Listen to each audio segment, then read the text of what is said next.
ExxonMobil recently announced earnings for the second quarter of 2023. We can see their stock is up 16%. The rest of the market is up 2%. So Exxon is outperforming the market right now over the last 12 months. In this video, I'm going to look at some of the recent news that came out surrounding Exxon. I'm going to look into their financial statements to get a better understanding of their financial health. And then I'm going to use a discounted cash flow model and also figure out the company's weighted average cost of capital to figure out the intrinsic value per share for the company. So right here we can see in this article titled Exxon is actively exploring the lithium market as EV demand grows. They basically talk about how ExxonMobil and a couple of other oil companies are currently in the process of making shifts into the lithium market as demand for EVs grows larger and larger. So right here they point out that the CEO of Exxon, Darren Woods, gave the strongest confirmation yet of the company's interest in lithium as EV vehicles boost demand. And also right here, they point out that U.S. oil companies see extraction and processing meshing with their skill sets, and the extraction and processing that they do for their oil barrels is basically the exact same thing that they would be doing for lithium. So they're definitely exploring that opportunity. They point out here, lithium is really an extension of a lot of the current capabilities that we have. It requires a good understanding of the subsurface, requires a good understanding of reservoir management, and requires drilling and injections, which is pretty much what they already do. Processing brine water to pull out lithium is very consistent with what occurs at Exxon refineries and chemical plants.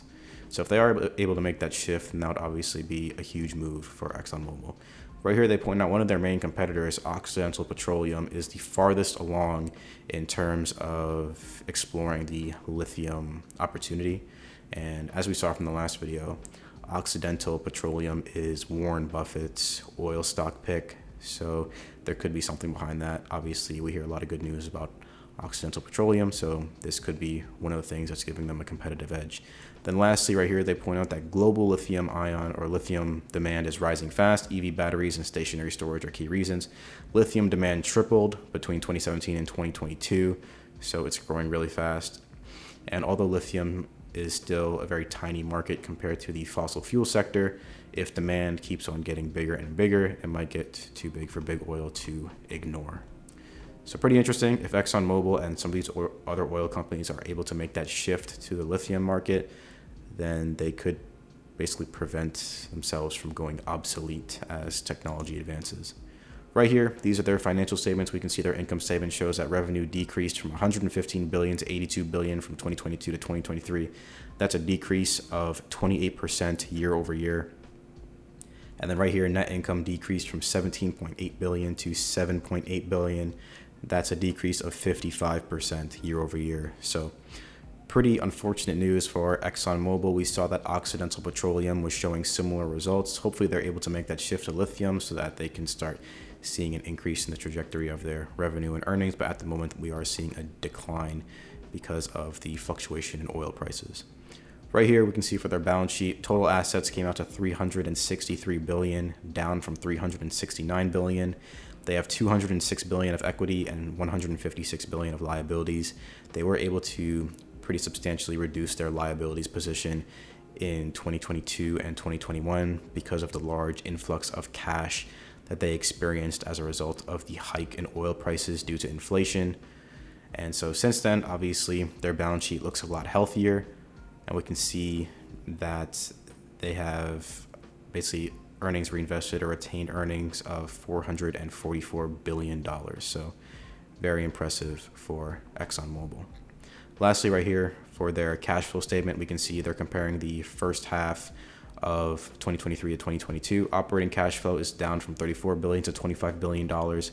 And in the first half of the year, ExxonMobil paid out cash dividends to shareholders of $7.4 billion, and they also purchased common stock of $8.6 billion, up from $5.9 billion in 2022. So even though they had lower operating cash flow in 2023, they returned more of that cash to shareholders, which is definitely a good sign to see if you are an owner of ExxonMobil stock. Right here, this is the discounted cash flow model to figure out the intrinsic value per share for ExxonMobil. I'm using a growth rate of 28% for this analysis, and I got that from their historic growth rate calculation here. They had $16 billion of free cash flow in 2018, $58 billion in 2022. Over 5 years, that's a compounded annual growth rate of 28%. That's where I got this metric right here. I got the weighted average cost of capital metric from this calculation right here. we saw that book value of equity and debt was around 200 billion and 166 billion. Their interest rate on their debt in their most recent full year, 2022, was about 2%. Their tax rate was 33%. The 10-year treasury yield right now is at 4.10%. Exxon is slightly more volatile than the S&P 500 with a 1.08 beta. That means that if we take the market's risk-free return plus ExxonMobil's beta multiplied by the market return minus the risk-free return, we get ExxonMobil's cost of equity, which is 10.47%, which is obviously a lot higher than their cost of debt, which is about 2%. Their balance sheet was about 55% equity and 45% debt. That means their weighted average cost of capital comes out to 6.33%. I got that by multiplying their equity proportion by their cost of equity, adding that to the debt proportion multiplied by their cost of debt, and then multiplying that by the tax yield, which is 1 minus the tax rate.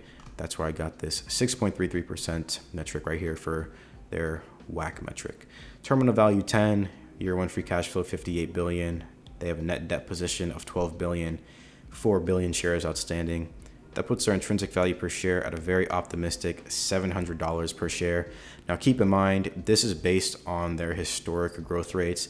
This is basically saying that Exxon is going to be able to grow at 28% per year for the next 5 years, just like they were able to do it for the last 5 years.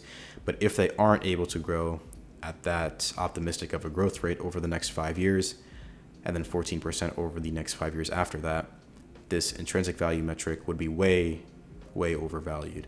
But based on this, we can see that they're definitely trading below intrinsic value per share, since they're currently trading at $108 per share compared to $707 per share. So I would definitely encourage everyone to do your own due diligence. This is based on their historic growth rates. If something changes in the future, then this metric could obviously fluctuate pretty wildly. Right here, I did a competitor/industry analysis comparing them to Occidental Petroleum and Chevron. Across the board, we can see Oxy has the highest profit margins, but ExxonMobil pays the highest dividend, and they also have the lowest PE ratio. So if you wanted to compare them and you were a dividend investor trying to buy the stock that pays the highest dividend, you'd probably want to buy into ExxonMobil, especially because they're trading at the cheapest price relative to their earnings compared to the other companies. But it looks like Warren Buffett's pick for the oil industry, Occidental Petroleum, has the highest profit margins. And we also saw from the article that Oxy is furthest along in terms of exploring the lithium opportunity compared to the other oil companies. So based on profit margin, you'd want to give it to Oxy, but based on dividend and PE ratio, you'd want to give it to ExxonMobil. Lastly, I wanted to compare Exxon to some of the other companies we've looked at. In terms of share price to intrinsic value, ExxonMobil is currently trading at 15% their intrinsic value per share. That puts them in second place. Right now, Oxy, Exxon, AMD, Google, Albertsons, Alibaba, and Etsy are the only companies we've looked at that are trading below intrinsic value per share. We saw that they had a pretty optimistic growth rate of 28%. That puts them in fifth place based on the historic growth rates that we've looked at so far. Gross profitability only came out to about 25% and 13% net profit. That's not good enough to get them onto either table. Adobe holds the number one gross profit at 86%, and Exxon's main competitor, Occidental Petroleum, holds the highest net profit at 36%. We can see that for dividend yield, ExxonMobil has the highest dividend yield at 3.22%, or top three, one of the highest. Intel comes in first at 5.52%. We saw that year over year Q2 revenue and earnings growth for Exxon was negative. They had revenue growth of negative 28% and earnings growth of negative 55%.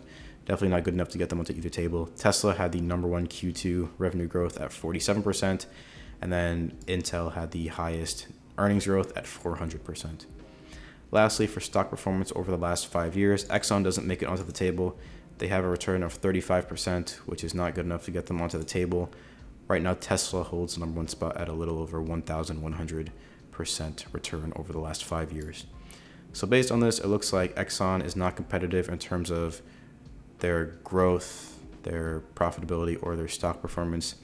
But in terms of dividend yield, growth rate, and then also share price to intrinsic value, it looks like they are very competitive, coming in top 5 on all 3 tables. And then also for competitor or industry analysis, we saw that they paid the highest dividend and have the lowest PE ratio.